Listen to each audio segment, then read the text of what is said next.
Você pode abrir a sua Bíblia aí, capítulo 4 de Apocalipse. Nós estamos em uma série de mensagens no livro de Apocalipse. Nós já estamos na 11ª mensagem, se eu não me engano, é a 10ª mensagem, e nós chegamos só no capítulo 4, né? Então a gente deve seguir aí até o ano que vem, muito provavelmente, indo trecho a trecho aí. A gente vai dar uma pausa aí no final do ano, para celebrar o advento do Natal, né, do nascimento de nosso Senhor Jesus Cristo. Então a gente deve dar uma paradinha, talvez dê uma paradinha em outubro para falar sobre reforma protestante, mas a gente segue aí estudando Apocalipse ao longo dos próximos muitos domingos. Então abra sua Bíblia, capítulo 4 de Apocalipse, nós leremos o capítulo todo. Embora nos próximos domingos a gente vá vencer capítulos inteiros, né? Hoje venceremos o capítulo 4 todo, semana que vem venceremos o capítulo 5, na outra semana o 6 e depois o 7, e aí quando chegar lá acho que uns 3 domingos a gente vai pegar o 8 e o 9 juntos, o 7 e o 8 juntos, e a gente deve trabalhar eles em conjunto, mas a gente vai caminhando aí, tem muita coisa aqui. Eu quero pedir a sua ajuda nesse momento, porque agora começa Apocalipse de verdade, tá? Até aqui é o prólogo, até o capítulo 3 é um prólogo introdutório. É mais fácil, é mais simples, é mais tranquilo, porque as imagens e as informações que são trabalhadas nos 3 primeiros capítulos são mais simples da gente entender. Nós temos a primeira visão de João, lá no capítulo 1, que tem vários elementos cifrados ali, mas são de fácil compreensão, um pouquinho de estudo, um pouquinho de conhecimento do Antigo Testamento, a gente mata fácil. As 7 cartas, elas são... tem alguma coisa que a gente precisa estudar e entender do contexto, mas não é muito complexo, não é muito difícil, mas agora é que começa as visões de João, propriamente dito, as coisas que vão aparecer, os elementos muito estranhos aqui, as repetições, o que significa cada um. Então a gente vai com calma, fazendo o seguinte, nas mensagens eu vou primeiro tentar explicar ao máximo para vocês o significado dos elementos que vão aparecer no texto e depois então aplicar eles à nossa vida, tirar lições disso para as nossas vidas. Então vamos começar lendo o texto. Eu vou precisar da sua imaginação nessa noite, porque a imagem aqui vai ser apresentado o cenário. No capítulo 4 e no capítulo 5, nós vamos ver o cenário se montando, o cenário onde João vai começar a ter visões e informações sobre as coisas que hão de acontecer, ou que devem acontecer. Vamos ler então. O texto diz o seguinte: depois dessas coisas, vi uma porta aberta no céu, e a primeira voz que eu ouvira, voz como de trombeta, falando comigo, disse: sobe aqui, e eu te mostrarei as coisas que devem acontecer depois destas. Fui imediatamente arrebatado em espírito e vi um trono no céu, com alguém assentado sobre ele. Aquele que estava sentado tinha aparência semelhante a uma pedra de jaspe e sárdio. E ao redor do trono havia um arco-íris semelhante a uma esmeralda. Ao redor do trono havia também 24 tronos. Vi assentados sobre eles 24 anciãos, vestidos de branco e com coroas de ouro sobre suas cabeças. Do trono saíam relâmpagos, vozes e trovões. Diante do trono estavam acesas 7 lâmpadas de fogo, que são os 7 Espíritos de Deus. Diante do trono também havia algo parecido como um mar de vidro, claro como cristal. No meio e ao redor do trono haviam 4 seres viventes, cheios de olhos na frente e atrás. O primeiro ser era semelhante a um leão, o segundo era semelhante a um touro, o terceiro tinha rosto de homem, e o quarto era semelhante a uma águia voando. Cada um dos seres viventes tinha 6 asas, que estavam cheias de olhos em volta e por baixo. De dia e de noite eles diziam sem cessar: Santo, Santo, Santo é o Senhor, Deus, o Todo-Poderoso, aquele que era, que é e que há de vir. Sempre que os seres viventes davam glória e honra e graças e ações de graças ao que está assentado no trono, ao que vive pelos séculos dos séculos, os 24 anciãos prostravam-se diante do que está assentado no trono, adoravam o que vive pelos séculos dos séculos e lançavam suas coroas diante do trono, dizendo: Nosso Senhor e nosso Deus, Tu és digno de receber a honra, a glória e o poder, porque Tu criastes todas as coisas e por Tua vontade elas existem e foram criadas. Amém? Senhor, fala conosco, tem misericórdia de nós, abre o nosso entendimento. Nós queremos ter ouvidos para te ouvir nessa noite, nós queremos ouvir o que o Espírito fala à igreja. Nós entendemos que o Espírito continua falando à igreja por meio dos demais capítulos de Apocalipse, não só até o capítulo 3, mas ao longo de todo esse texto que muitas vezes é tido por complicado, por complexo. Nós cremos que o Teu Santo Espírito tem plena condição de abrir os nossos olhos, abrir os nossos ouvidos para entendermos o que Tu deseja falar conosco. Ensina-nos, molda-nos, é o que te pedimos em nome de Jesus. Amém. Então, meus queridos, como eu expliquei anteriormente, esse capítulo ele abre uma nova sessão, tá? Até o capítulo 3 nós temos um prólogo de abertura do livro.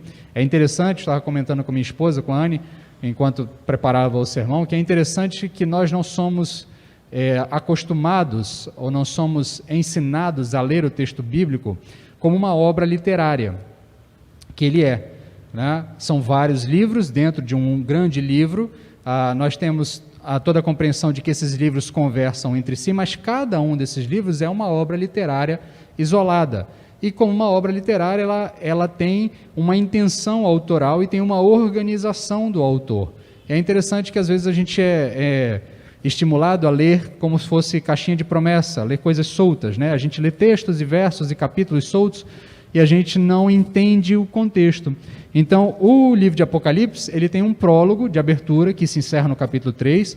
Esse prólogo prepara você para o que vai acontecer a partir do capítulo 4, ele vai preparar o ambiente, ele apresenta alguns elementos, ele apresenta aquele que vai dar a visão, ele apresenta o que recebe a visão, ele prepara a igreja para ouvir a palavra do Espírito, a palavra de Cristo às 7 igrejas, é um preparativo para essas igrejas, para o que elas iriam ouvir, tanto é que o capítulo começa aqui depois dessas coisas, né? Ou seja, depois das visões sobre as igrejas, das mensagens, das advertências às igrejas, ele ouve uma mensagem, ele ouve um novo convite para receber mais informações que deveriam ser enviadas a essas igrejas para que elas soubessem aquilo que haveria de acontecer. Então, nos 3 primeiros capítulos, Cristo desce à terra para falar com João. João está na ilha de Patmos, ele tem uma visão em espírito lá na ilha de Patmos, mas ele permanece lá na ilha. Então, Cristo desce para falar com a igreja, e agora no capítulo 4, Cristo chama João ao céu, leva João aos céus, e então, por meio de João, a igreja agora é levada aos céus para saber as coisas que vão acontecer. Nós vamos ver nos próximos 2 capítulos 2 personagens sendo destacados. Nós veremos hoje Deus o Pai, aquele que está sentado no trono, e domingo que vem nós veremos Deus o Filho, o Cordeiro, que adentra a sala do trono. Nós veremos esses 2 personagens, eles são o foco central desses 2 capítulos, cada um no seu capítulo. No capítulo 4, o foco é aquele que está sentado no trono. No capítulo 5, o foco é aquele que entra na sala do trono, que é o Cordeiro, que entra na sala do trono. E, juntamente com ele, nós vemos aqui na leitura do texto a presença dos 7 Espíritos, que é um simbologismo para se falar do Espírito Santo. Então, a Trindade está reunida ali na sala do trono para nos apresentar, por meio de visões, por meio de João, as coisas que vão acontecer. Então, nos próximos 2 capítulos, nós veremos apenas o cenário, nós veremos o preparativo para que os eventos escatológicos sejam anunciados, que começarão a ser anunciados, propriamente dito, a partir do capítulo 6. A partir do capítulo 6 é que nós vamos ver os eventos escatológicos em Apocalipse. Hoje nós veremos Deus em sua glória, majestade, soberania e poder. Foque isso é o essencial do capítulo hoje. A sua atenção deve estar voltada para quem está sentado no trono. Ainda que hajam diversos elementos no texto que sejam fantásticos, que sejam assombrosos, que sejam curiosos, mas o foco desse capítulo é aquele que está sentado no trono, e nós vamos ver isso ao longo da exposição. Então, no verso 1, nós temos aqui a chamada para subir, né? A chamada de Cristo a João para subir. O texto diz: depois dessas coisas, vi uma porta aberta no céu, e a primeira voz que eu ouvira, lembra que lá no começo, no capítulo 1, ele ouve uma voz por trás dele, falando com ele. Então aqui ele está fazendo uma referência. Então, a primeira voz que eu ouvira lá atrás, né? Então aquele mesmo que falou comigo lá atrás, fala comigo agora de novo. E essa primeira voz nós sabemos que é a voz de Cristo, que é o próprio Cristo, porque lá atrás ele disse que essa voz era voz como de trombeta, parecia uma trombeta anunciando atrás dele. Isso nós falamos lá nas primeiras mensagens. Então ele volta a dizer, a primeira voz que eu ouvira, voz como de trombeta, falando comigo, disse, sobe aqui e eu te mostrarei as coisas que devem acontecer depois desta. Ele viu uma porta aberta no céu, né? E um convite para subir. Então, nós temos aqui alguns elementos apocalípticos já nessa primeira mensagem que você precisa entender e ir guardando aí, anotando no canto aí da sua Bíblia ou num papelzinho que você possa trazer aí, ou depois você pode pegar a mensagem gravada lá no YouTube e anotar com calma, mas você vai ver aqui algumas coisas. Primeira informação, o texto diz depois dessas coisas, então a visão é imediata. Acabou a visão às 7 igrejas, João imediatamente já tem a visão das coisas que vão acontecer. Não há aqui um interregno, não há uma separação. Segundo, nós temos uma porta, ele faz referência a uma porta. Essa porta que está no céu, que está aberta, perceba que ela é apenas uma porta, não são várias portas. E também não é uma porta grande, o texto não diz que é um portão, o texto diz que é uma porta. Isso já dá a imagem para nós de que o acesso ao céu não é tão fácil, não é simples. A nossa memória já puxa de cabeça, se você conhece o texto bíblico, Jesus Cristo falando nos evangelhos, ele diz que a porta que conduz à salvação é estreita, mas a porta que conduz à perdição é larga. Então, a porta que conduz ao céu, o céu é um local onde Deus está, e esse local é separado da realidade que nós estamos por causa de nossos pecados, estamos separados desse lugar santo. Então, quem adentra o céu, adentra por convite, não adentra por méritos, não adentra por vontade própria, ele precisa ser convidado. Esses elementos estão implícitos no texto, e nós precisamos entender que essa mensagem de o céu se abrindo, tá, ela tem para nós também uma informação de que o céu se abre em nosso favor. É o céu que busca contato com a criação pecaminosa. E o céu se abre no próprio batismo de Cristo. Quando nós vemos lá no texto dos evangelhos, Jesus Cristo, quando é batizado, o relato de todos diz o seguinte, que os céus se abriram, uma voz saiu do céu, uma pomba, que representa o Espírito Santo, pousa sobre a cabeça de Cristo e paira ali sobre a cabeça de Cristo. Então nós já vemos que os céus se abrem em direção à criação caída e os céus permanecem abertos por intermédio de Cristo Jesus. Cristo Jesus é aquele que intermedia o acesso entre a criação caída e o céu, porque é Cristo Jesus quem convida João para subir aos céus. Então, nós temos essa voz de trombeta que está sempre associada a um anúncio, sempre associada a um vaticínio, algo que vai ser anunciado, algo que vai ser um oráculo que vai ser dado, uma informação, ela chama a atenção. E também nós temos aqui a questão da vidência. João vai ver coisas que devem acontecer, vai ter o elemento de vidência ao longo dos próximos capítulos. João vai receber informações sobre coisas que não é que poderão acontecer, mas coisas que vão acontecer. A gente vai discutir ao longo do estudo das nossas mensagens. É provável que eu faça em uma mensagem separada, talvez um vídeo separado para facilitar, mas nós vamos discutir aqui algumas questões sobre a leitura de Apocalipse, se esses eventos já aconteceram, se eles ainda vão acontecer, se todos eles estão no futuro, se parte deles estão no passado, se parte deles está no passado, uma parte no presente, uma parte no futuro. A gente vai discutir isso muito provavelmente numa mensagem, uma espécie de aula separada, porque aí envolve muitos termos técnicos, muitas questões mais técnicas que dentro aqui do campo da mensagem não seria muito produtivo para nós. Mas é provável que eu prepare um vídeo separado. Se Deus me der graça e eu conseguir montar dentro do sermão, a gente faz dentro do sermão, mas senão a gente vai fazer em separado. Mas o fato é que João está recebendo uma informação que vai acontecer. Não é algo que pode, dependendo das circunstâncias, dependendo da resposta das pessoas, dependendo da vontade dos homens, dependendo da posição dos astros. O Jesus Cristo está dizendo para João, olha, vem, sobe aos céus, porque eu vou te mostrar as coisas que vão acontecer. As coisas que devem acontecer. Esse devem acontecer não está condicionado a nada, ele está afirmando, essas coisas vão acontecer. E todas elas, e aqui o mais importante, a gente vai ver uma a uma ao longo de todas as mensagens, mas o mais importante aqui é percebermos que o foco do livro de Apocalipse é falar que Deus, Cristo, a Trindade, vence todas as coisas, vencerá todas as coisas. Ela já é vitoriosa, Cristo já é vitorioso. Então o que João está recebendo de informação, ele olha, Cristo vai mostrar a vitória dele sobre o pecado, sobre o mal, sobre todas as coisas. Então essas coisas devem acontecer. Não é uma questão de se, mas é uma questão de quando. Tá? É uma questão de que em que momento nós veremos isso completo, ou não é uma questão aqui, melhor, é uma questão de em que momento veremos isso por completo, e não uma questão de que se essas coisas vão acontecer, caso a igreja contribua, caso a igreja faça alguma coisa, caso a igreja ore, caso a igreja seja, não tem nada a ver com a igreja aqui. Tá?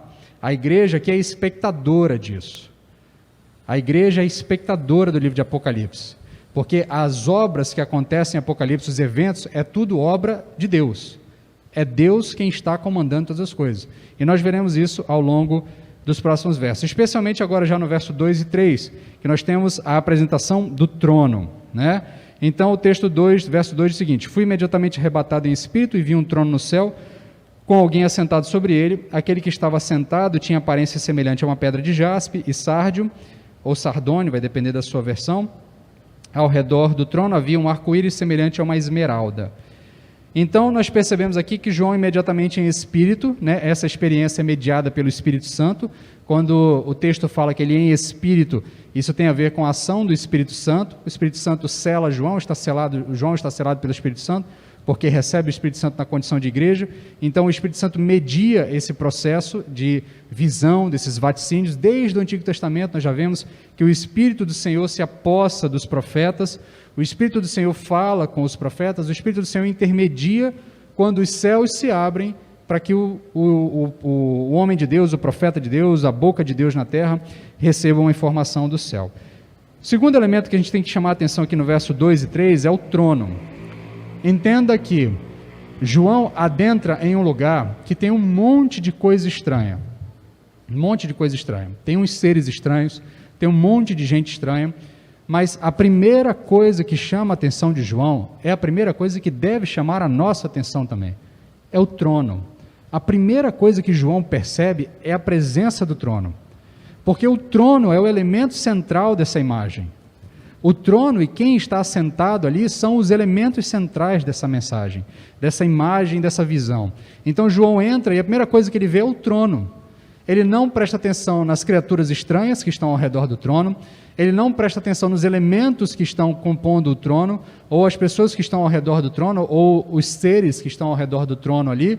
Ele presta atenção no trono. Ainda que sim, o trono tem uma série de elementos especiais, estrambólicos aqui, tem raios, tem vozes, tem uma série de coisas saindo do trono, mas é o trono que chama a atenção. Porque no fim das contas, no trono da sala de Deus, na sala do trono de Deus, a figura mais importante é o próprio Deus e o seu trono. E o seu trono é elemento de governo. O trono está associado a governo. Não é da nossa tradição nacional entrar em salas de trono, né? Nós tivemos império há muito tempo atrás, mas não é algo da nossa realidade. Mas todas as vezes que você vê essas obras fictícias ou obras de fantasia, em que há uma apresentação da sala do trono do rei ou do reinado lá do evento, do filme, da série, do livro, do que quer que seja, o autor sempre se preocupa em descrever com detalhes o trono, porque o trono é símbolo de poder, e quem se assenta no trono é quem tem poder.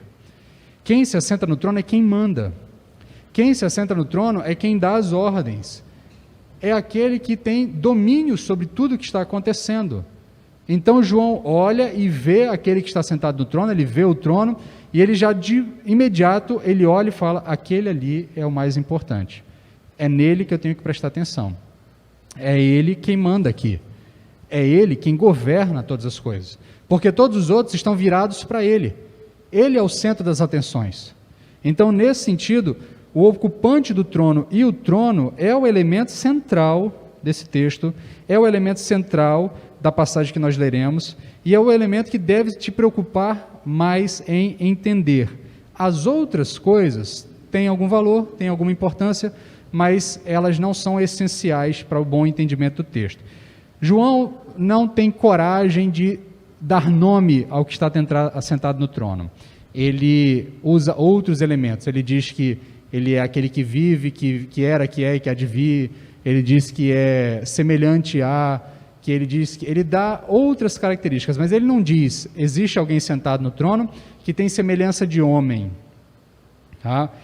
Diferentemente do que Ezequiel faz, porque Ezequiel tem uma visão muito semelhante, Ezequiel capítulo 1, e Isaías também tem uma visão muito semelhante, Isaías capítulo 6, são visões dessa mesma sala do trono, e nós vamos ver uma coisa interessante, que eu quero que você preste atenção. Os elementos se repetem nas três visões. Há uma semelhança dos seres viventes, lá na visão de Ezequiel. Na visão de Isaías, os seres viventes que estão lá são um pouquinho diferentes, mas eles estão lá também, é a mesma quantidade, as asas, a quantidade de asas, o que nos faz perceber uma coisa, e aqui eu já estou adiantando algo que eu ainda vou voltar a falar mais para frente. A sala do trono de Deus não é metafórica, é um local real. Deus, nesse momento, está sentado em uma sala, no seu trono, governando todas as coisas. Isso não é metafórico, é real. Deus está em um lugar, ainda que Ele possa estar em todos os lugares. Ele está assentado no trono do governo de todas as coisas. Isso é real. Isso não é metafórico. João tem uma visão que se repete, que é a mesma visão que Isaías teve, que é a mesma visão que Ezequiel teve, que é muito semelhante a algumas partes de visões que Daniel tem. Isso nos faz ter a seguinte impressão do texto, a seguinte apreensão do texto: Deus está no local, um local real, um local não palpável, não físico para nós, mas é um local real, dentro de uma realidade espiritual, a realidade em que Deus está, porque Deus não está na mesma realidade que nós, ainda que Ele tenha pleno acesso à nossa realidade, mas o fato é, a sala do trono de Deus não é metáfora, ela é real. Deus governa o mundo, o universo, todas as coisas, a partir do seu trono. Isso já nos faz entender uma coisa: o mundo não está desgovernado, o mundo tem um governante, Deus está assentado no trono governando o mundo. Tá? Então, seguindo aqui, João, ele tenta descrever essa pessoa que está sentada no trono, esse ser que está sentado no trono, e talvez João tenha temido dizer que alguém assentado no trono se parecia com um homem, porque o seu leitor sabe que tem alguém assentado no trono em Roma. E esse que está assentado no trono é um homem. E talvez João tenha pensado, se eu disser que é alguém semelhante a um homem, alguém que está lendo isso pode pensar que aquele que está lá no trono de Roma, e que se diz que é Deus também, que diz que é merecedor de adoração porque é Deus, esse seu leitor pode talvez pensar que aquele de Roma tem razão. Então João separa as coisas. João deixa claro, quem está sentado no trono não é homem, é alguém acima de homem, é alguém superior a todos os homens. Aí ele descreve por meio de elementos de beleza, elementos de preciosidade. Ele usa aqui 3 joias para identificar aquele que está sentado no trono. Ele diz que ele se parecia com jaspe, com sárdio ou sardônio, e também tem um arco-íris ao seu redor que se parece com esmeralda. A gente tem muita discussão aqui sobre o que significa essas 3 pedras, tá? E eu particularmente, estudando o texto e vendo alguns comentários e ouvindo outros pregadores, acho um pouco temeroso nós tentarmos achar explicação a partir da cor, a partir do significado de cada uma dessas pedras, porque, por exemplo, o jaspe aqui, que é a primeira pedra citada, o jaspe do mundo antigo, ele muito provavelmente é o diamante do nosso tempo moderno. Só que o jaspe moderno é uma pedra avermelhada, é uma pedra, na verdade ela tem várias cores, ela tem vermelho, azul, você pode achar de diversas cores.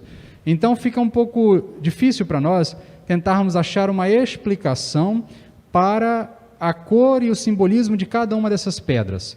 Tem alguns que dizem que o jaspe do mundo antigo, como provavelmente era o diamante, ele tem essa cor brilhosa, quer dizer, o diamante é transparente, né, mas ele tem essa brilhosa, essa coisa mais puxada para o branco, então simbolizaria a santidade de Deus. O sardio ou sardônio, que é uma pedra avermelhada, essa sim é uma pedra avermelhada, que muito provavelmente é que dá origem ao nome da cidade de Sardes, que nós estudamos lá atrás, porque ela tinha uma grande mina de sardônio lá. Como ela é avermelhada, então simbolizaria o sangue de Cristo que redime os nossos pecados, tal. E a esmeralda, aqui o arco-íris em cor de esmeralda, que aí a esmeralda está puxada para o verde, teria algum outro simbolismo. Eu confesso aos irmãos que acho um pouco uma construção muito, muito difícil isso.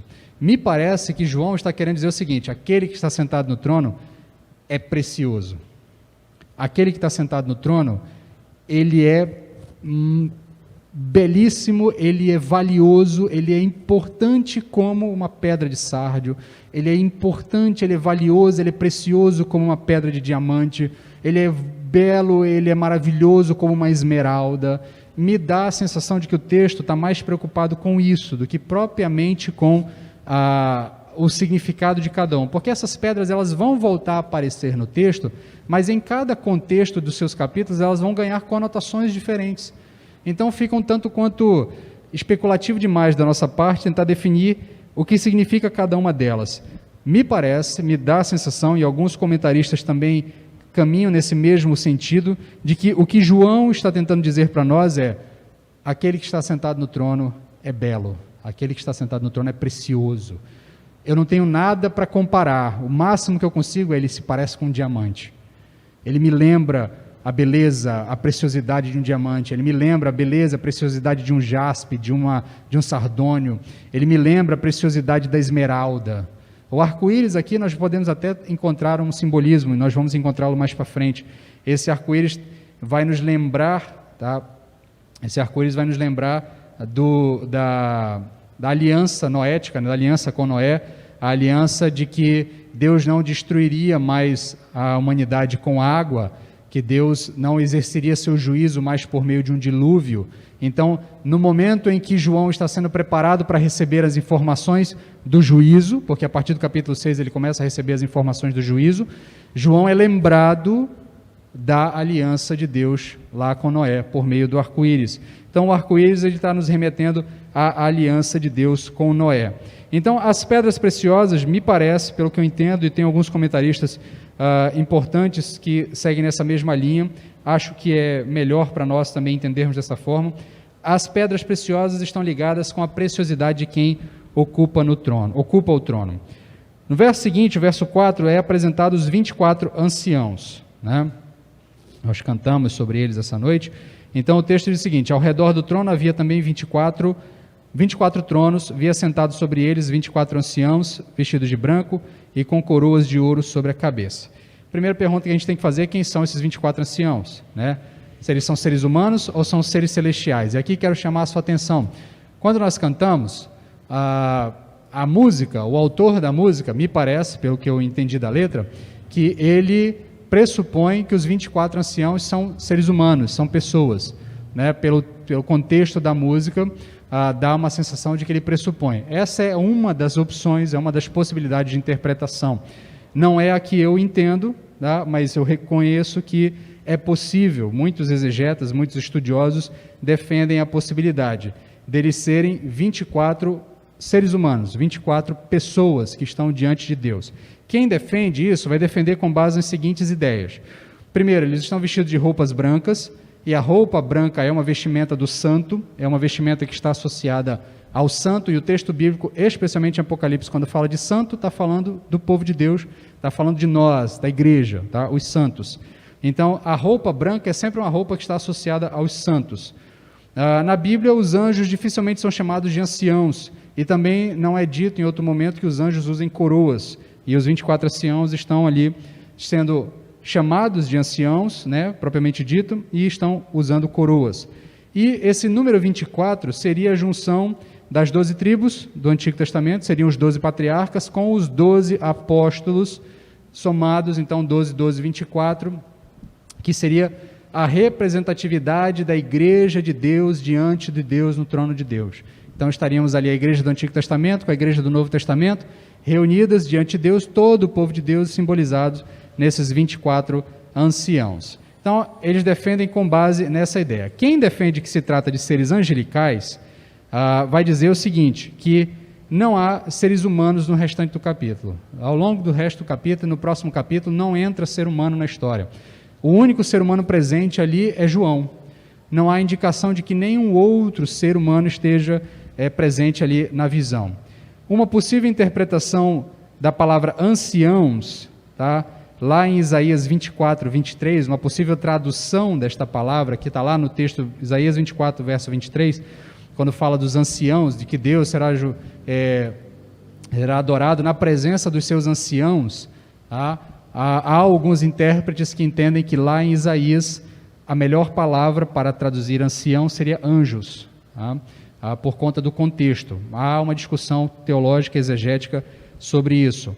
Segundo, em Colossenses, os anjos são chamados de principados, são chamados de poderes, e principados, tronos, autoridade, tudo isso são palavras que estão dentro do mesmo contexto léxico de tradução. É possível, então, que anjos estejam associados com governo, com domínio, com autoridade, com trono, porque anjos, tanto quanto anjos, também a gente tem essa percepção, ainda que nós não defendamos a ideia de batalha espiritual nos moldes que a igreja moderna defende, há no texto bíblico bases para entendermos que sim, há entidades malignas, já falamos sobre isso quando falamos nas 7 cartas das igrejas do Apocalipse aqui, nós entendemos que sim, há base bíblica para entendermos que determinadas cidades existe um domínio espiritual maligno maior, e nesse sentido, inclusive, anjos de maior patente, de maior força, de maior importância, de maior hierarquia. Patente aqui, me perdoe a expressão, não é bem a melhor utilizada, seria de hierarquia, seria a melhor palavra utilizada. E de fato, esses anjos de maior hierarquia, eles muitas vezes precisam intervir nessa batalha. Contudo, o texto bíblico ele é muito raso sobre isso, tem quase nada. Então, tudo que a gente tem nos movimentos de batalha espiritual moderna, a boa parte disso é fruto de uma má leitura de textos intertestamentários. Tem muita coisa de cabala judaica que é fora da Bíblia e a gente fica temeroso em usar essas coisas. Mas sim, o texto bíblico não nega essa possibilidade. Então, anjos, de fato, eles podem representar algum tipo de poder autoritário, de governança, de domínio sobre determinadas áreas, regiões, e inclusive estarem diante de Deus em alguma função de governança supervisionado por Deus. Isso é o que alguns intérpretes entendem quando se fala dos 24 anciãos. E fora também que o trono e as coroas de ouro seriam uma referência a uma função régia deles debaixo de Deus, abaixo de Deus, que seria uma imagem conhecida dos leitores, porque os leitores sabem que Roma é que governa sobre todas as coisas, mas os outros reis ainda estão nos seus tronos e são vassalos de Roma. Tá? Então, a solução para a gente chegar aqui à conclusão de quem se tratam esses 24 anciãos é prestar atenção no papel que eles exercem, no que eles fazem ao longo do texto. Então, a primeira coisa que nós percebemos é que o principal papel deles é a adoração. Eles estão no capítulo 5, verso 14, verso 11, 16, 19 e 14, todos eles aparecem, os 24 anciãos, adorando ao Senhor. Eles também têm a função de louvar ao Senhor, 4, 11, 5, 9, 5, 9 e 10, 11, 17, 18, 14, 13, 19 e 4, são todos textos de Apocalipse que mostram os mesmos 24 anciãos em ação de louvor a Deus. Eles também servem como intermediários e intérpretes do que está acontecendo. No capítulo 5 nós veremos, quando João começa a chorar, um dos 24 anciãos vem até João e diz, não chore, porque aquele que morreu, o cordeiro que parecia estar morto, venceu, e ele é digno de pegar o livro que está na mão daquele que está sentado no trono. Então eles servem como intérpretes. Capítulo 7, verso 13 a 17, eles voltam também a fazer essa função. Esses textos citados aqui, se nós examinarmos eles, se nós tivéssemos tempo para examinar eles profundamente, nós perceberíamos no texto uma diferença entre os 24 anciãos e os seres humanos, os santos que são citados no restante do livro de Apocalipse. Eles nunca são tratados como o mesmo grupo, eles são tratados como grupos diferentes. Isso nos faz perceber que esses anciãos, eles são um grupo à parte do grupo dos santos, e provavelmente eles são, então, seres celestiais, não humanos. Eles têm alguma função de governança. Nós vamos perceber que quando se fala dos 144 mil, que cantam um cântico novo diante do trono, dos 4 seres, e quando o texto fala, ele fala dos 144 mil, mais os 4 seres e mais os 24 anciãos. Os 144 mil nós sabemos, a gente vai adiantar já aqui alguma coisa, que é uma referência a todo o povo de Deus, tá? Diferentemente do que os testemunhos de Jeová defendem, que os 144 mil é um número fixo, nós não entendemos que isso é um número fixo. 144 mil é um número representativo de toda a igreja salva ao longo da história. Então, nesse sentido, o texto separa a igreja, os 4 seres e os 24 anciãos. Então, dá para entender que eles são classes diferentes, são grupos diferentes, logo precisam ser tratados de maneira diferente. Então, eu vou defender, a partir de agora, daqui para frente, que os 24 anciãos são seres angelicais, representantes diante de Deus. Eles devem ter alguma função de governança abaixo de Deus. Contudo, deixe-me deixar claro para você isso, que é possível uma interpretação diferente, e isso muda muito pouco no entendimento do texto, que inclusive é o que eu quero que você entenda. Importa isso para um bom entendimento do texto? Não. Para um completo entendimento do texto, importa. Se você quiser entender nas minúcias lá de Apocalipse, a gente precisa definir, é ser humano ou é ser angelical. Mas se você tiver na dúvida, se você de repente ouvir um outro pregador ou um outro comentarista que defenda o oposto e ficar satisfeita com a defesa dele, não há nenhum problema aqui, tá? Não há nenhuma dificuldade, porque para o bom entendimento do texto, tanto faz se os 24 anciãos são seres humanos ou se eles são seres angelicais. Para o completo entendimento do texto, sim, você precisa definir um ou outro, tá? O número 24 é provavelmente uma simbologia da igreja do Antigo Testamento e do Novo Testamento, os 12 patriarcas, mais os 12 apóstolos, mas também nós temos no texto bíblico as 24 ordens sacerdotais, as 24 ordens levíticas. Então, fica também meio aberto o que de fato significam esses 24, esse número 24. Mas é muito provável que isso seja um simbolismo da igreja do Antigo Testamento e da igreja do Novo Testamento, e esses anjos, esses seres celestiais, como representantes destes dois grupos, estão lá diante de Deus com alguma função de autoridade, alguma função de governança. Vamos para o verso 5 e 6, o texto diz o seguinte: o entorno do trono ali, o que está acontecendo no entorno do trono. Do trono saíam relâmpagos, vozes e trovões, diante do trono estavam acesas essas sete lâmpadas de fogo, que são os 7 Espíritos de Deus. Diante do trono também havia algo parecido como um mar de vidro, claro como cristal. Aqui nós temos várias metáforas do Antigo Testamento.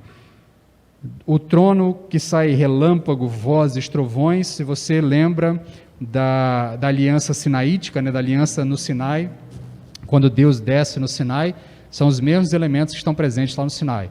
Deus está lá no alto do Monte Sinai, Moisés vai subindo o monte, e enquanto ele sobe, o monte treme, tem raio caindo lá em cima, tem trovão, tem vozes, o povo está embaixo atemorizado, porque eles ouvem aquela presença teofânica de Deus lá, e essa é uma marca registrada. Se você ler lá em Ezequiel, o trono de Deus também tem a mesma coisa. A diferença é que aqui o trono está fixo, ele está parado, e lá em Ezequiel o trono se move para frente e para trás. Se move para frente e para trás, ele parece que está flutuando o trono, né? Mas é o mesmo trono, são os mesmos elementos, raios, trovões, vozes, barulho. É uma coisa que assusta, ao mesmo tempo chama a atenção. Então são elementos que nos levam lá para trás. Nós temos também aqui a criação representada, nós vamos ver que ela está representada pelos 4 seres viventes, mas também o mar de vidro nos lembra de que antes da criação, o Espírito de Deus pairava sobre a face das águas, uma ideia de que ele pairava sobre o mar. Então esse mar de vidro aqui também nos remete à criação, a simbolismos da criação, porque a partir de uma ideia de um contexto de mar e de água, né, de uma imensidão, é que Deus inicia a criação. No mundo antigo, mar tem a ver com caos. Tá? Quando você lê no texto bíblico, especialmente no Antigo Testamento, quando se fala de mar, ele está sempre associado a algo negativo, porque o mar é um local desconhecido, é um local caótico, é um local que você não tem domínio, que você não tem controle, né? Então, nesse sentido, o mar é uma questão ele simboliza uma questão de caos, e Deus paira sobre o caos, Deus tem domínio sobre o caos. Isso nos remete também ao Antigo Testamento. Deus é apresentado na sua onipotência, o seu trono tem raios, trovões, barulho ensurdecedor, ninguém tem coragem de se aproximar desse trono, porque Deus se apresenta em onipotência, tá? Isso gera temor e também é o fundamento da adoração. As pessoas adoram a Deus, ali os elementos que estão, os personagens que estão adoram a Deus, porque ele se demonstra como mais poderoso, como mais forte, então logo ele subjuga todos ao seu redor, todos são subjugados pela sua onipotência, pelo seu poder. Então Deus onipotente pode julgar e deve ser temido. É um elemento também que é apresentado na visão do trono. Então, o que nos é apresentado é que tem um governante poderoso que está sentado no trono dos céus, governando tudo e a todos. E aqui há um claro contraste com o trono romano. Tá? Lembra que quem está lendo essa carta em primeiro plano, em primeiro momento, é alguém que vive na Roma, provavelmente sob o domínio de Domiciano, que foi um imperador que perseguiu duramente os cristãos. E é um imperador que dizia, não só ele, mas outros tantos imperadores, se diziam donos da vida e da morte das pessoas, podendo fazer o que bem entendesse com os seus vassalos. Então, o que João está deixando claro é, quem governa o mundo é aquele que está sentado no trono, não é o imperador de Roma, não é aquele que está em Roma. Então, nós percebemos aqui que além desses elementos, nós temos as 7 lâmpadas e os 7 espíritos, que é uma clara referência ao Espírito Santo. Nós já vimos isso na visão lá no início, falando sobre as 7 lâmpadas, os 7 candelabros, são todas as igrejas, o Espírito que habita ao redor, os 7 Espíritos do Senhor, nós vimos isso lá nas primeiras mensagens. Então, aqui é uma referência ao Espírito Santo. Nesse capítulo, o foco é quem está sentado no trono. No próximo capítulo, como eu já disse, o foco é o personagem que vai entrar, é o Cordeiro. Então, nesse momento, nós vemos o Pai enaltecido no seu poder, na sua glória, aquele que está próximo dele, que está perto dele, é o Espírito Santo, porque é o único santo e puro que pode estar no mesmo pé de igualdade do que ele que está sentado no trono. E no próximo capítulo nós vamos ver que o Cordeiro adentra no trono, adentra a sala do trono e vai até o trono. Então nós vemos aqui que a Trindade é apresentada em poder, domínio e soberania. Tá? Ela tem soberania e eles estão em pé de igualdade, porque o que está assentado no trono é uma figura de Deus Pai, o Espírito está no seu entorno, está no seu redor ali, está junto dele no mesmo nível, e o Cordeiro, que é o Filho, ele vai entrar na sala do trono.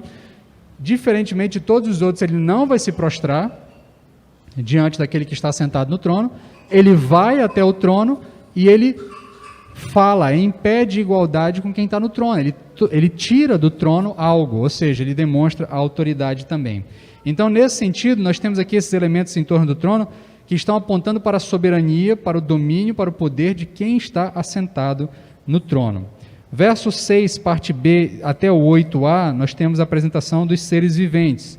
Então, no meio, ao redor do trono, haviam 4 seres viventes cheios de olhos na frente e atrás. O primeiro era semelhante a um leão, o segundo era semelhante a um touro, o terceiro tinha rosto de homem e o quarto era semelhante a uma águia voando. Cada um dos seres viventes tinha 6 asas, estavam cheios de olhos em volta e por baixo. Essa ideia aqui de no meio e ao redor indica proximidade, tá? Porque se você lê o texto parece um tanto quanto estranho, porque o texto diz que eles estavam no meio e ao redor, como se eles atravessassem o trono. Ao que tudo indica é a ideia de que esses seres eles estão muito próximos do trono. Contudo, eles não estão tão próximos quanto os 7 candelabros, com as 7 tochas e os 7 espíritos de Deus. Mas eles estão ali no entorno, muito próximo. Isso, para nós, a interpretação que a gente faz, a leitura mais fácil de fazer é o seguinte: esses seres, eles têm uma posição hierárquica superior aos 24 anciãos, e superior também aos outros que estão no trono. Então, esses seres são seres aparentemente mais elevados, de maior importância. Tá? Então, esses 4 seres, eles são os mesmos vistos lá em Ezequiel e também os mesmos vistos em Isaías 6. Há alguma diferença. Em Ezequiel, as semelhanças são mais próximas. Tá? Eles também têm esses formatos de animais, esses olhos de animais, esse rosto de animal. A diferença é que em Ezequiel, cada um tem 4 rostos, né, 4 rostos, e as suas pernas parecem rodas de carruagem, né? Enquanto aqui em João eles têm apenas um rosto, mas são os mesmos animais: leão, a águia, o touro e um ser humano, né? Um homem. Em Isaías é que eles têm uma aparência um pouco diferente, eles têm aparência de serafins, eles são chamados de serafins, né? E eles têm a mesma quantidade de asas e estão na mesma proximidade do trono, o que nos faz entender que são os mesmos, a mesma visão, são os mesmos elementos. E aí volto a dizer, Deus está num local real, tá? Deus não está em um local metafórico, tá? O texto nos dá essa clareza de chegar à conclusão de que Deus habita em seu trono, e o que nós temos na terra como simbolismo do trono, da sala de Deus, do trono de Deus, especialmente no Antigo Testamento, na construção do templo do Senhor, deve ser, em algum sentido, algum tipo de arquétipo do que existe de fato nesse lugar especial, nesse lugar em que Deus habita. Deus não está pairando solto por aí, Ele está sentado em um trono real, em um local, governando todas as coisas. 3 personagens bíblicos adentram a sala do trono e enxergam elementos muito próximos, muito semelhantes. Se você quiser até descartar Isaías, que não deve fazer, mas se quiser descartar Isaías, você tem em Ezequiel e em João a mesma visão. É a mesma coisa que eles estão vendo. Eles vão ver com pequenas diferenças um do outro. Lá em Ezequiel, os seres viventes se movimentam como se fossem raios, né? Eles parecem que estão... aparece, desaparece, a sensação que dá na leitura é essa. E aqui em João, eles estão parados, mas eles têm olhos por todos os lados. Lá em Ezequiel também, eles têm olhos por todos os lados. Aí eu quero apelar para a sua imaginação agora. Tente imaginar um ser com um rosto de leão, ou um rosto de touro, ou um rosto de águia voando. Eu não sei como é que é o rosto de uma águia voando, se é diferente de uma águia pousada, né? Mas o texto chama a atenção de que é uma águia voando, né? Então, imagine alguém também com o rosto de ser humano. Se você quiser imaginar a partir de Ezequiel, imagine 4 rostos ao invés de um só, mas olhos por todos os lados, inclusive nas asas. Eles têm 6 asas. Lá em Ezequiel, suas pernas são como rodas de carruagem. Aqui não tem nenhuma menção sobre as pernas, mas comece a construir essa imagem na sua mente, na sua cabeça, para você ver que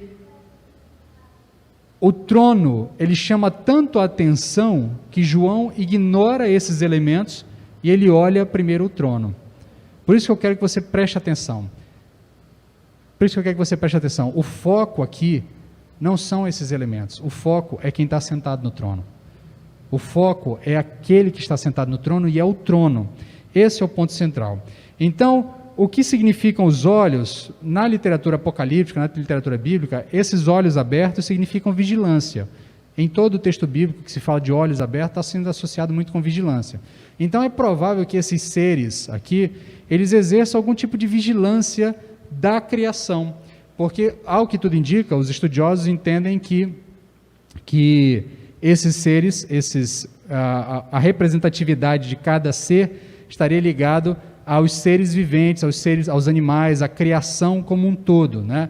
Então, seria representante de elementos de dignidade, de força, de pureza, de sabedoria, de inteligência, de capacidade, porque o touro tem a força, o leão a imponência, a águia, essa questão da acuricidade, dela ser um caçador imponente, gracioso, o ser humano na questão do domínio, da consciência, da inteligência. Então, o que os estudiosos entendem é que esses seres, essas aparências que ele tem, estão ligados com a criação. Então, eles são representantes da criação diante de Deus, mas eles não são da criação como nós, eles são seres celestiais que representam a criação e exercem algum tipo de vigilância sobre a criação ao longo da sua existência. Então, tudo que nós podemos saber é que eles representam as ordens mais elevadas de seres celestiais, que volto a dizer, isso é importante para entender o texto? Não, tá? Aqui, se você quiser entender todos os detalhes do texto, ok. Mas se você quiser entender o texto, esses elementos, eles podem passar em paralelo, mesmo que você continue com dúvida alguma coisa, ou que entenda que tem uma outra significância, como alguns outros estudiosos têm, isso não vai mudar o entendimento do texto. Verso 8 até 8b, parte B até o 11, nós vamos à adoração dos seres celestiais. Agora começa um elemento de adoração. O texto diz: de dia e de noite eles diziam sem cessar: Santo, Santo, Santo é o Senhor Deus Todo-Poderoso, aquele que era, o que é e que há de vir. Sempre que os seres viventes davam glória a Deus e ações de graça ao que estava sentado no trono e aos que viviam pelos séculos dos séculos, os 24 anciãos prostravam-se diante do que estava sentado no trono, adoravam o que vive pelos séculos dos séculos e lançavam suas coroas diante do trono, dizendo: Nosso Senhor e nosso Deus, Tu és digno de receber a glória, a honra, o poder, porque Tu criaste todas as coisas e por Tua vontade elas existem e foram criadas. Então aqui nós temos uma das ênfases principais do livro, a preparação para o juízo por meio da adoração. Apocalipse é recheado de hinos de adoração.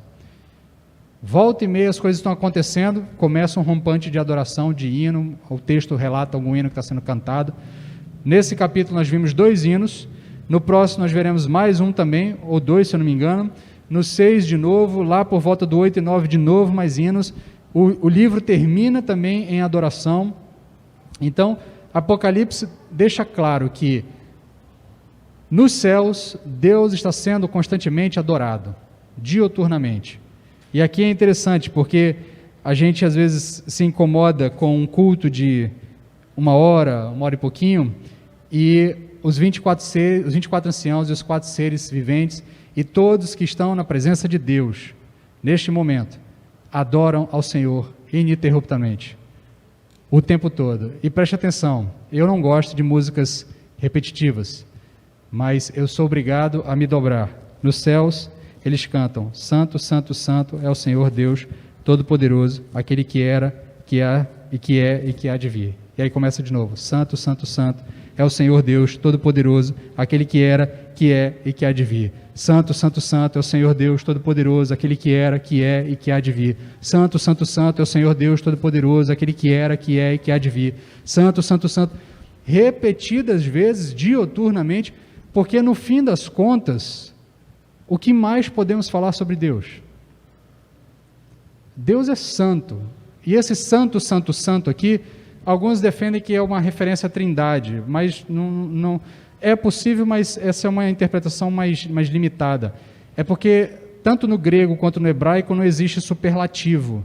Tá? Não existe uma palavra superlativa.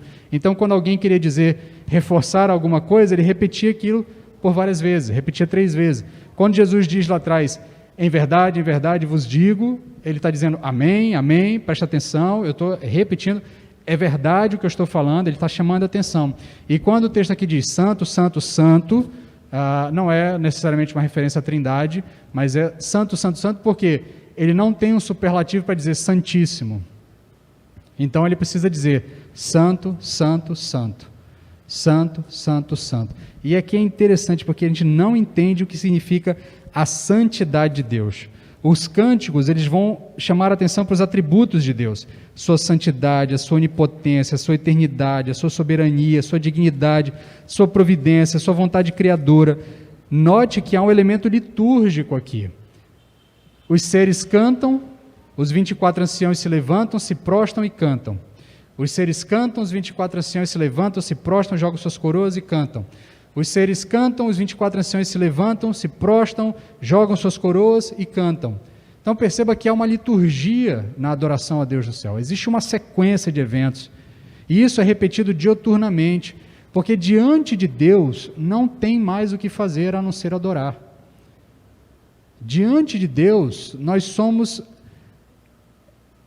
colocados em uma situação que não há outro elemento ou não há outra ação a não ser adoração. Chame na sua memória todos os personagens bíblicos que foram colocados diante de Deus.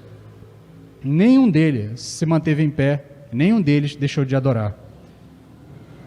Porque diante da glória, da onipotência, do poder de quem é que está sentado no trono, diante do Senhor Todo-Poderoso, o que nos cabe, o que nos resta é render adoração. Porque Ele é digno de adoração. Porque aqui não é uma questão de que nós somos obrigados. Eu já usei essa ilustração, vou voltar a ela em outro momento. Sabe quando você se depara com algo muito belo, muito bonito, algo que é assim de encher os olhos, de estarrecer a sua percepção, e o que a primeira coisa que você faz é você para e você contempla, e você em sequência diz, é bonito, sabe? Para quem gosta de futebol, quando você vê aquele golaço do jogador de futebol, você usa essa expressão, golaço. Para quem gosta de uma bela obra de arte, um quadro, uma ópera, uma música bem tocada, uma apresentação bem feita, a sua reação é dizer, é belo, é bonito, é digno de louvor. É isso que nós precisamos entender. Quando nós nos deparamos com Deus, em sua totalidade de grandeza, nós não conseguiremos fazer outra coisa. Porque Deus é tão belo, Deus é tão poderoso, Deus é tão santo, Deus é tão magnífico, Deus é tão estupendo, que você não vai conseguir olhar para Deus e dizer assim, já vi coisa melhor. Achei que seria mais do que isso. Não vai, porque não há algo maior do que Deus. Por isso que diante de Deus, os seres celestiais adoram dioturnamente, constantemente. E volto aqui a dizer para vocês, eu estou adiantando aqui as minhas aplicações, porque a gente já está bem adiantado. Mas volto a chamar a sua atenção. Se você não gosta de adoração, se você acha que, quando alguém diz para você que no céu nós vamos adorar a Deus eternamente, constantemente, e soa para você algo como, nossa, vai ser chato, vai ser enfadonho, vou passar a eternidade cantando, ou você não entendeu quem Deus é, ou provavelmente ainda não houve um encontro genuíno com esse Deus na sua vida. Porque todos aqueles que se encontram com Deus, quando percebem quem Deus é, não conseguem fazer outra coisa a não ser adorar. Deixe-me ir para as aplicações, para que a gente possa encerrar aqui. Esse capítulo ele tem 3 propósitos principais, e as nossas aplicações vão estar baseadas nos propósitos dele. O primeiro propósito desse capítulo é fundamentar a nossa adoração litúrgica ao Senhor. Deus é adorado diuturnamente nos céus, assim ele também deve ser adorado na terra. Deus é adorado nos céus diuturnamente, constantemente, e a sua igreja deve adorar a Deus constantemente na terra. Ainda que nós não façamos cultos ininterruptos, como algumas igrejas resolveram fazer de uns tempos para cá, como se fosse uma espécie de repetição do que acontece no céu, a nossa natureza corruptível, a nossa natureza humana ainda não consegue participar disso em plenitude. Por isso, às vezes, se torna um pouco forçado. Mas, no fim das contas, nós precisamos adorar a Deus na terra, porque é isso que faremos pela eternidade. Porque nós fomos criados para adorar a Deus, e somente nessa relação de adoração é que nós encontraremos satisfação. Um documento da Igreja Reformada, o Catecismo de Westminster, e uma repetição de um catecismo batista também, que é uma adaptação desse catecismo. O Catecismo de Westminster a Confissão de Westminster, ela é dos presbiterianos, é o documento que os irmãos presbiterianos usam como seu documento de fé. Os batistas ingleses tiveram um documento semelhante, a Confissão de Londres, e todas as duas começam dizendo o seguinte, que o ser humano foi criado para a glória de Deus, para dar glória a Deus, e somente em Deus ele pode encontrar satisfação eterna. No texto original lá diz o seguinte, que o homem foi criado para a glória de Deus e gozar Deus eternamente, e encontrar gozo eterno em Deus. Então, nesse sentido, a igreja sempre entendeu que o homem só vai encontrar satisfação quando ele estiver diante de Deus em adoração. Por isso, nós somos criados para adorar a Deus.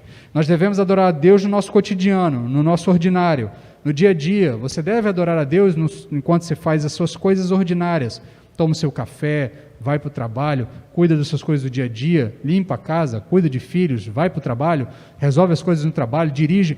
As coisas do ordinário também devem ser momentos de adoração. Contudo, o que nos mostra o texto é que Deus é adorado em culto. Deus é adorado em culto. Por isso, nós não podemos negligenciar o culto do Senhor. Porque é aqui que nós vamos aprender o que nós vamos fazer lá.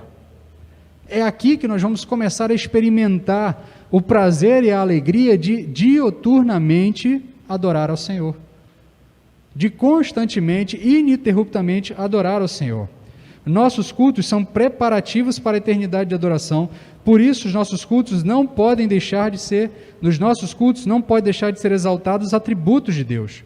Por isso que nós nos adoramos a Deus, nós nos constrangemos diante da sua santidade, nós louvamos os seus maravilhosos feitos e nós somos moldados pela sua vontade. Essa é a liturgia do nosso culto. Por isso chamei a atenção dos irmãos no início do culto. Essa é a liturgia do nosso culto. Nós estamos sendo moldados, estamos sendo preparados. Para quê? Para a eternidade. Porque é isso que nós faremos diuturnamente ante Deus, adorar a Deus. Por isso nós devemos adorar a Deus constantemente, porque Deus é o centro da adoração e somente Ele é que importa no culto. Somente Deus é que importa. Sim, nós vamos passar a eternidade adorando ao Senhor, pois Ele já é adorado na eternidade. Ele já é adorado diuturnamente, constantemente nesse momento. Nesse momento, os 4 seres viventes estão rendendo glórias a Deus. Os 24 anciãos estão rendendo glórias a Deus. E todos os santos que estão diante do trono de Deus, que nós vamos ver pelos próximos capítulos, também estão rendendo glórias a Deus. O Espírito dos santos que estão diante do Senhor, clamando por justiça, estão rendendo glórias a Deus. Estão dando adoração a Deus. E nós, quando nós nos juntarmos a eles, quer antes da volta de Cristo, ou quer depois da volta de Cristo, o que nós faremos eternamente é adorar ao Senhor. Por isso, nós não podemos negligenciar o culto presencial, o culto local, o culto da igreja, porque é aqui que nós somos moldados para a eternidade. Então, se você acha que adorar a Deus eternamente é algo chato, talvez você não entenda quem Deus é.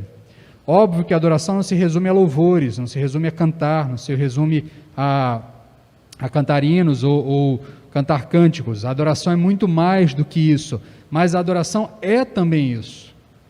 O livro de Apocalipse é recheado de hinos. O livro de Apocalipse não tem aqui dizendo, o ancião quando levantou e deu bom dia para outra pessoa, adorou a Deus. O texto fala de louvor, de pronunciar algo diante de Deus, de falar a Deus, de usar uma linguagem inteligível, intelectual, compreensível, para dizer o que Deus é. Por isso, nós precisamos nos acostumar a fazer isso. E onde é que nós nos acostumamos a fazer isso? No culto. É aqui, é na igreja. Para isso, Deus criou a igreja. Não foi para afagar o seu ego, para trazer mensagem de motivação, ou para dizer que você é lindo diante de Deus, que você é o centro da vontade de Deus. Não foi para isso que a igreja foi criada. A igreja foi criada para te preparar para a eternidade. Ela foi criada para te moldar, para ir quebrando o vaso ruim que você é e moldando um vaso novo, para quando você chegar na eternidade, você não se sentir deslocado. Porque quando você chegar na eternidade e todos estiverem adorando a Deus diuturnamente, constantemente, você não vai estar lá meio perdidão. Por quê? Porque na igreja você já se preparou para isso. Você já foi moldado para isso. Você já foi forjado para isso. Isso já é prazeroso para você. Se domingo não é um dia prazeroso para você, reveja seus conceitos. Se o domingo a igreja é mais uma coisa que você faz no dia, reveja seus conceitos. Porque o domingo, o dia que nós separamos para adorar ao Senhor, deve ser o ápice, o auge da nossa agenda. Tudo que nós fazemos focados no domingo, pensando em nos preparar para o domingo. Porque no domingo nós vamos adentrar a sala do trono. No domingo, nós vamos nos posicionar diante de Deus e pedir que Deus venha até nós para receber um arremedo de adoração que nós estamos apresentando a Ele, porque nós somos falhos, nós estamos aprendendo ainda. Mas nós pedimos, Deus, tem misericórdia, recebe essa adoração que a gente está entregando. Eu sei que os 24 seres, 24 anciões, os seres celestiais, te entregam uma adoração muito superior, mas eu te peço, vem ouvir a minha adoração, porque eu quero te entregar uma adoração, porque eu sinto prazer nisso. Por isso nós não podemos negligenciar o culto, não podemos negligenciar a reunião presencial da igreja. Não se engane, tá? O ser humano é um ser contemplativo. Se ele não estiver adorando ao Senhor, ele vai estar adorando a outra coisa. E se você não está adorando a Deus, você não está tendo prazer em adorar a Deus, você pode ter certeza, você está encontrando prazer em adorar alguma outra coisa. Existe um Deus na sua vida. Resta saber que Deus é. Se é o Deus digno de toda adoração, ou se é um outro Deus, que na verdade vai lhe encaminhar para a destruição eterna. Segundo propósito desse capítulo é demonstrar que Deus é quem governa o mundo e não os homens. Nós somos tentados todos os dias a temer os homens que estão no poder temporal, pois nós achamos que é eles que dominam o mundo, né? Você já deve ter ouvido aquele papo de os Illuminates, as 8 famílias mais ricas do mundo, aqueles que determinam os caminhos da humanidade, aquelas coisas que, inclusive, alguns crentes gostam de vender uns DVDs, uns vídeos na internet, para te encher de pavor e de medo, como se esses homens pudessem determinar o rumo da história. A gente fica preocupado com quem está no Planalto, com quem está no Congresso, com quem está na Casa Branca, com quem é o primeiro-ministro inglês, quem é o primeiro-ministro de Israel. Essas coisas, elas só existem porque Deus permite. Nós não devemos temer esses homens, nem muito menos perder a nossa paz ou a nossa esperança baseado em quem está ocupando esses cargos ou não. Seja de esquerda, seja de direita, seja liberal, seja conservador, essas coisas são pequenas, porque no fim das contas, quem está sentado no governo do mundo é Deus. É Deus que está sentado no governo do mundo, determinando o rumo da história. Não são essas teorias conspiratórias que o pessoal gosta de vender para a gente aí na internet e nos grupos de WhatsApp e nas falácias que a gente gosta de ouvir. Não se preocupe se por acaso político A ou B voltar ao poder ou político A ou B permanecer ao poder. É óbvio que você deve se envolver politicamente, eu não estou dizendo que você deve ser apolitizado, não estou dizendo que você deve ignorar, mas essas coisas, elas não estão acima do governo da sala do trono. Quem está na sala do trono tem o controle sobre todas as coisas. Deus não está assistindo a história, Deus escreveu a história. Deus determinou todos os dias e todos os momentos. O que nos resta é confiar naquele que está sentado no trono.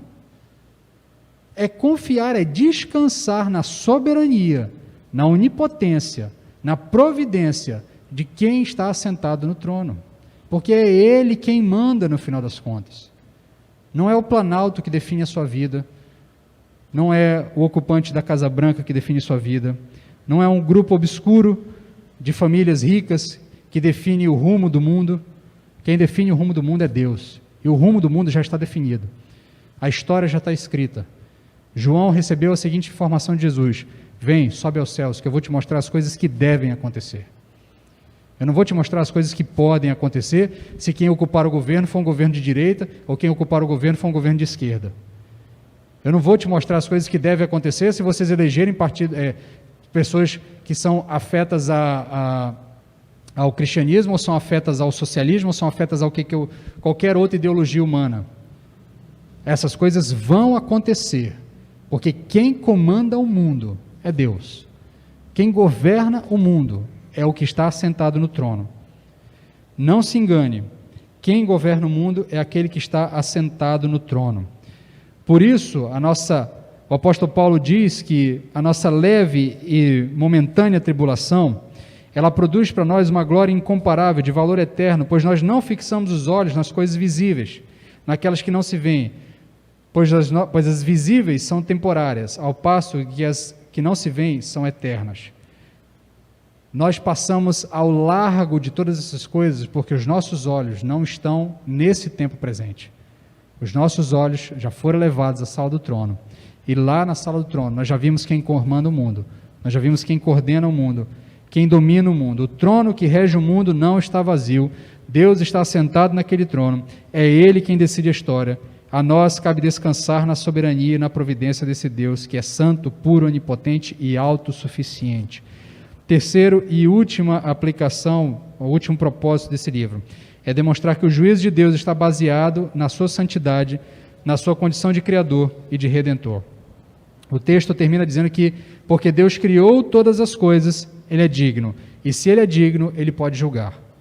É isso que o texto está nos preparando. Está nos preparando para o julgamento que será anunciado nos próximos capítulos, para o juízo que será anunciado nos próximos capítulos. Porque Deus é o Criador de todas as coisas, Ele é digno. E se Ele é o Criador de todas as coisas, Ele pode fazer com a sua criação o que Ele bem entender. Ele pode decidir o destino da sua criação da forma como Ele bem entender. E a forma que Ele entender é justa, porque Ele é justo. Deus não erra no seu julgamento. Logo, Ele tem o direito, Ele tem a autoridade, Ele tem o domínio sobre todas as coisas, por isso Ele pode julgar todas as coisas, que é o que Ele vai começar a fazer, especialmente a partir do capítulo 6, que nós veremos daqui a 2 domingos. Porque Ele criou todas as coisas, Ele é o único digno de definir o destino das coisas. Porque Ele é digno, nós adoramos somente a Ele, pois nada além dEle merece a nossa adoração. Quero te convidar a repetir um hino que nós cantamos hoje, como encerramento desse cântico. Quero convidar você a cantar comigo mais uma vez o HCC 43. Digno és tu, tu és digno, porque esse Deus é digno de receber a adoração, é o único Deus digno de receber toda a adoração. Por isso quero convidar você a encerrar essa mensagem adorando ao Deus que está assentado no trono, governando todas as coisas. Se você puder ficar em pé, fique em pé comigo para cantarmos juntos e encerrarmos essa mensagem.